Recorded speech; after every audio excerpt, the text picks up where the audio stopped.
Alrighty, I can barely see you. Oh my goodness me. This is going to be interesting. Okay, just wait for a couple of people to come on and then we will begin. Go that way. Okay, hey everyone, how are we? I can barely see you. I've had to stay home today, or at the motel, so I used a bit too much data yesterday, doing the Mind Over Matter course. So yeah, so I have some data left at the end of the month.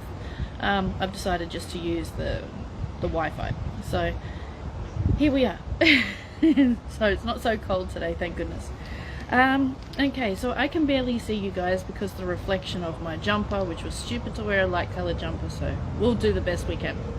It's always one challenge after another, so. And my apologies for wearing a hat. If I don't wear a hat, I can't see anything. So here we go. All right, so a couple of you sent suggestions as to what we should talk about, or you know, some things to talk about. Today is all about you guys. So we've got a few things, which is fantastic. So we'll go through them and we'll do the same in this workshop as every other one. We'll do 1 hour and then we'll have a 5-minute break and then we'll do another hour.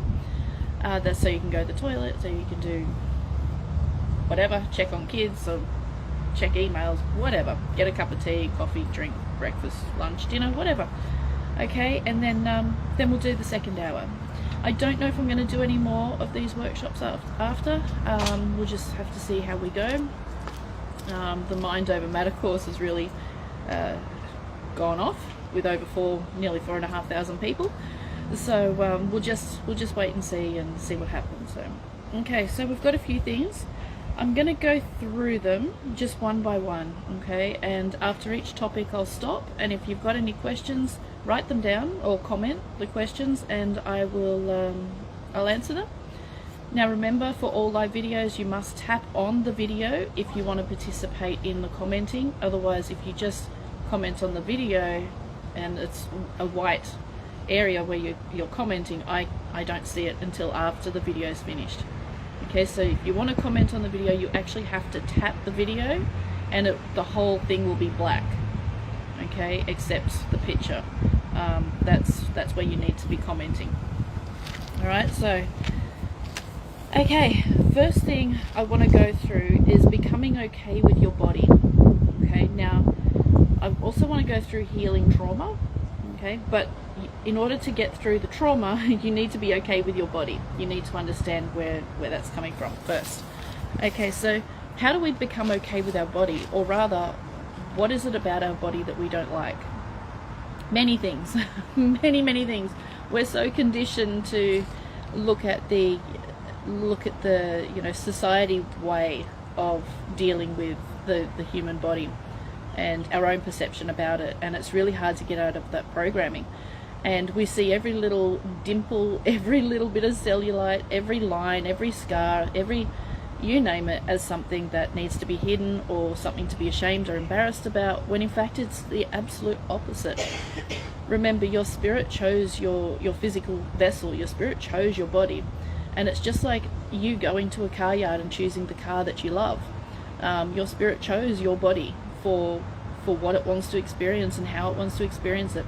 And it's the mind, it's the job of the physical mind to become okay with it and to accept it as you know, as your vessel for transportation, for experience of physical life.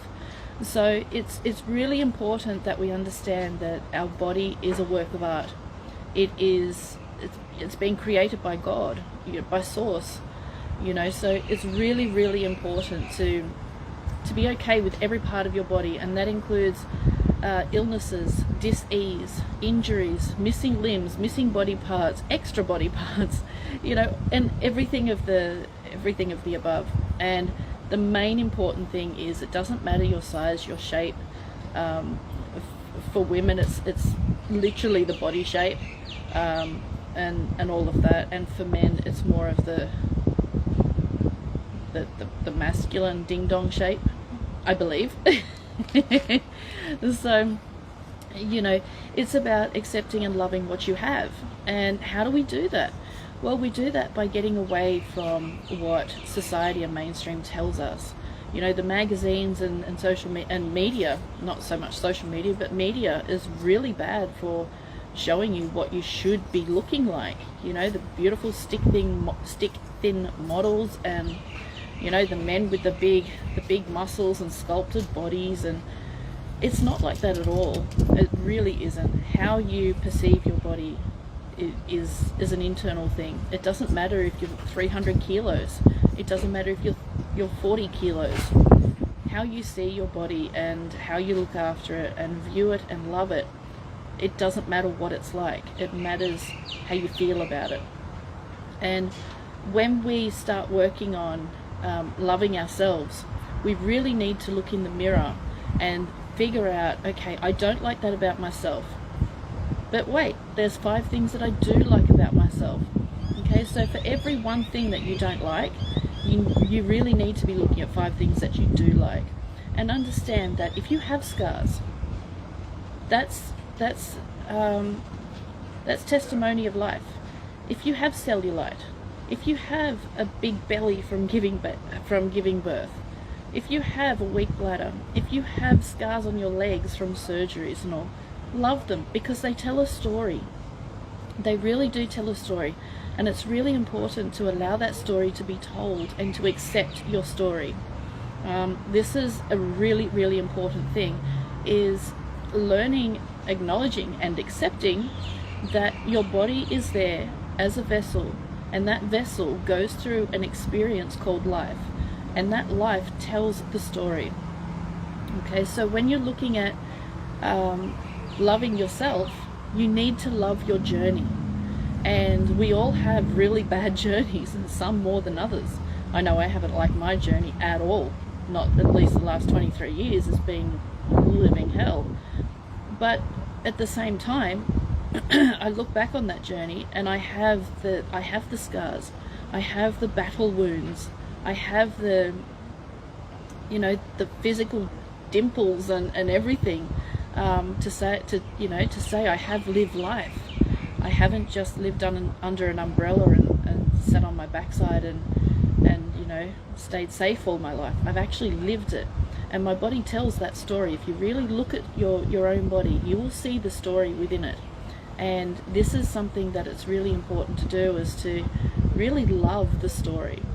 Really love the story, because if you can enjoy the story of your physical life, as in your physical body, you become more confident within yourself.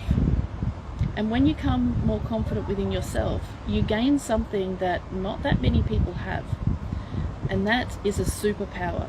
That self-confidence from within, that ability to stand tall and proud, regardless of what society tells you, regardless of all the magazines being thrown in your face, regardless of everything else. If you can have that confidence within yourself, within your physical body, you are unstoppable. You really and truly are. There's nothing that you won't be able to do, because if you can break away from what society tells you your body should look like, then the world is yours, the universe is yours. Nothing will hold you back except your own beliefs. And it's your own beliefs about your body that usually creates the lack of confidence, the lack of self-esteem, and therefore the lack of power. You diminish your power by not being comfortable within your own skin.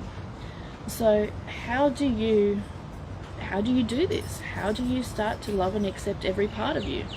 Simple. Which is very difficult for some. Incredibly difficult for some, and this is where we need to start changing the beliefs. So I don't suggest it. I have tried it. I don't suggest it. I do suggest it. Yes, okay, I will suggest it. I can't talk. I will suggest it, and Spirit suggests it all the time. Most readings I do, Spirit suggests this, and for men and women equally, is start to sleep naked, or take one piece of clothing off at a time. If you're really struggling, then instead of getting dressed straight after a shower, You know, leave your clothes out in the bathroom if you have an ensuite. You know, leave your clothes out in the bedroom, and or don't even get your clothes ready. You know, walk around in your natural skin, getting your clothes ready. And same of a morning, like if you have a shower, put your makeup on before getting dressed. You know, spend as much time in your own skin as you possibly can. And when you're home alone, or if you're with your partner and your partner's fine with it, you know, spend as much time in your own skin as you possibly can. Because what this does is this creates a feeling of natural freedom, a feeling of self-expression, because you're becoming more authentic. And as you're doing this, you're actually learning to and practicing and loving yourself, accepting yourself. When you accept yourself, you can love yourself. When you can love yourself, you have your superpower.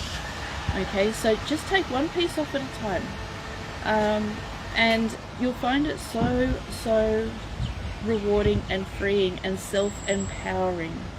I know one lady who pardon me, she's quite an older lady now, but her and her partner you know, used to walk around the house naked from the, you know, when the kids were born, and the kids are grown adults now, and she said not one of those children ever had any kind of body issues or never judged another person on their body. They were so natural and complete within themselves that they saw the human body as the most beautiful work of art, because they had that, they didn't have that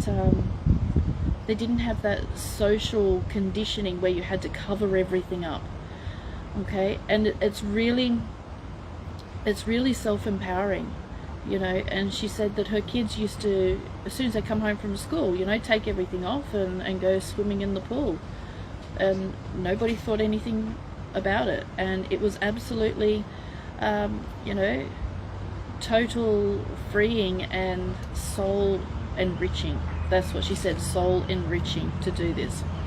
So once you start doing that and you start accepting your body for what it is, you love your body, and then you can start healing everything else about it. Okay, now when I say love your body, I also mean to love the illnesses, disease, dis-ease, injuries, missing parts, etc.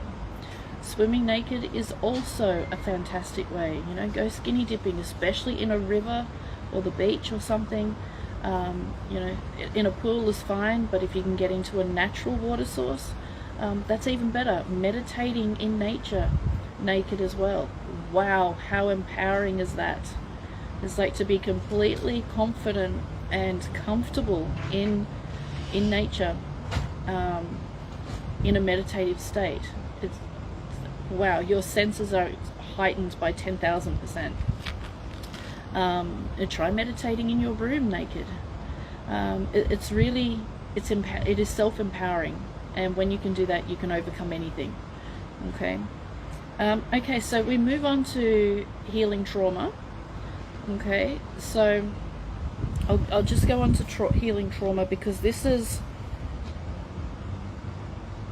I'm just reading my book.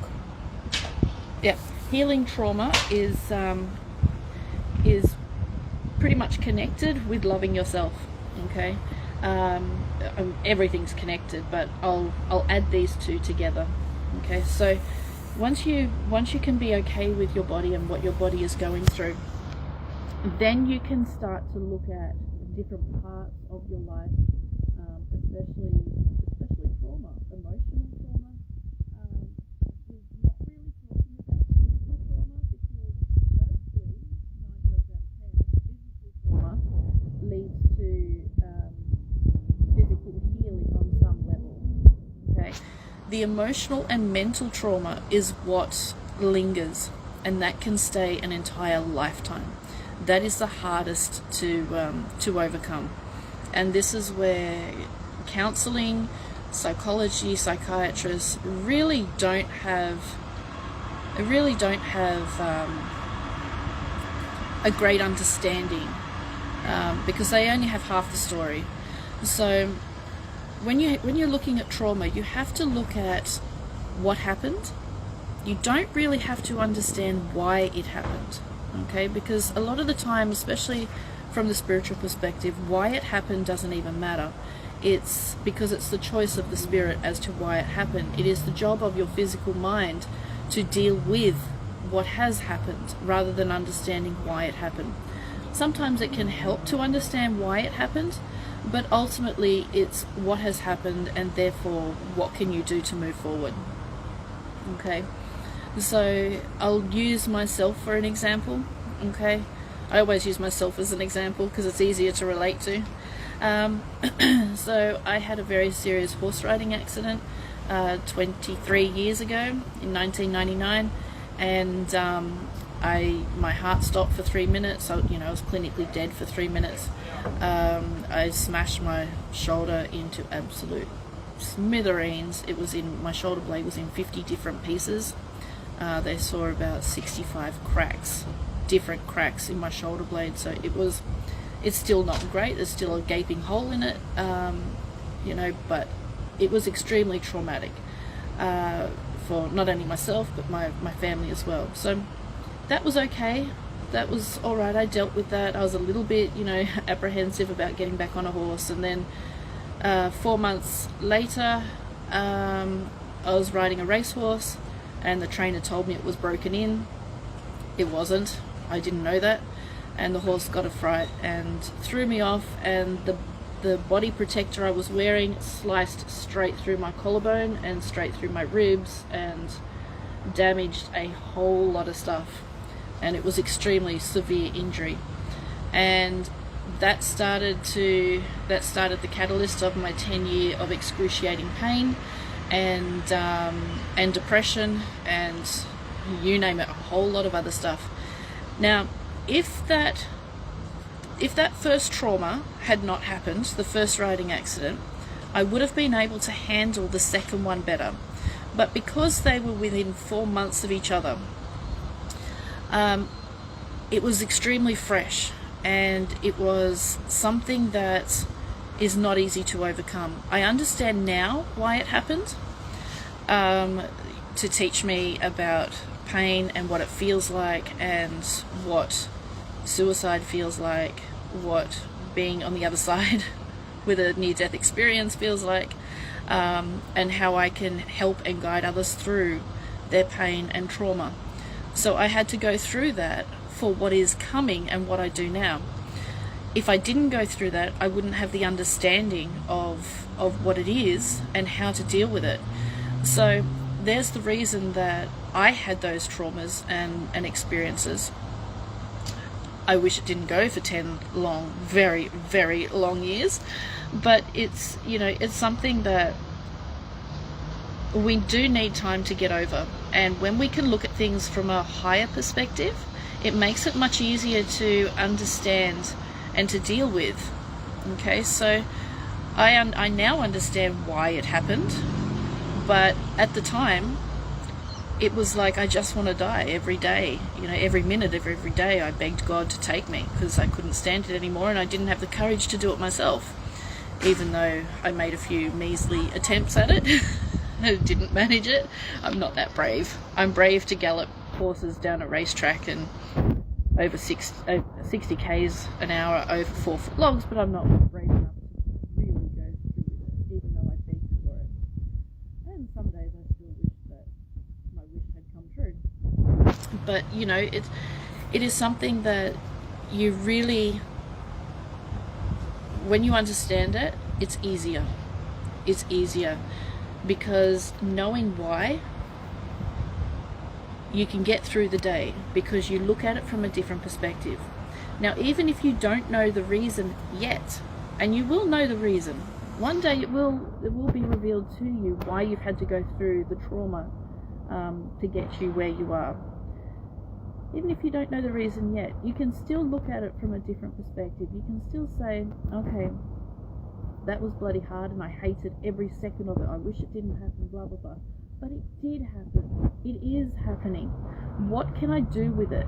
How can I deal with it now? And how we can deal with that now is by looking at it in a different way. So we always think as victims, why me? Why did this happen?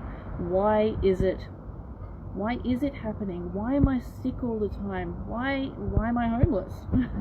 Why am I homeless? I've been asking myself that a lot lately, the last 15 months. But at the end of the day, it doesn't matter really why. It matters what am I going to do with it. So I can use my experience from life-threatening depression and chronic physical pain to inspire others. I can use it for positive. I can use my situation of being homeless to show the world that not all homeless people are drug addicts and bums that live on the side of the street. And I know that's disrespectful, but I'm coming from a perspective of what society sees them. That person is not worth it. That person is homeless. Oh, they must be a drunk. I'm not a drunk. I've never drank a day in my life. I've never taken drugs in my life except for pain. I've never scammed anybody. I've never lied to anybody. I own my own shit. So I'm using my homelessness to show that to the world, that the label that homeless people have is not true. Is not true. I don't know why the sound keeps going off. I don't know. Because I'm on everything I should be. So I'm not sure. Okay. I don't know. We'll just have to work with it and see how we go. If it keeps going off, I will stop and we will start again. Okay, we will end the video and then do it again. Not do the whole thing again, just kick off where we left. Yeah, you know what I mean. Okay, so yeah, so you can really use your situation for good to inspire others. And if you don't want to inspire others, you can alright, I'll try it this way. If you don't want to inspire others, you can inspire yourself. You know, use your situation to inspire yourself and say, okay, I'm in pain all the time.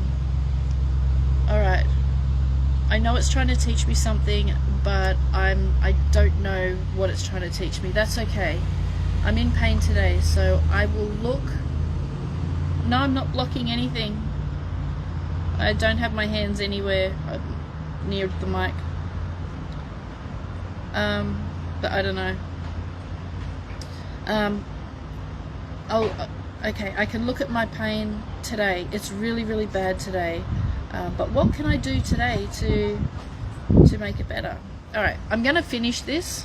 Alright, we will stop the video and we will pick it back up, okay? So I'll end it now and then I'll start another one and I'll put part 2 and then the second half will be part 3, okay? So everybody hop off now and I'll start another one.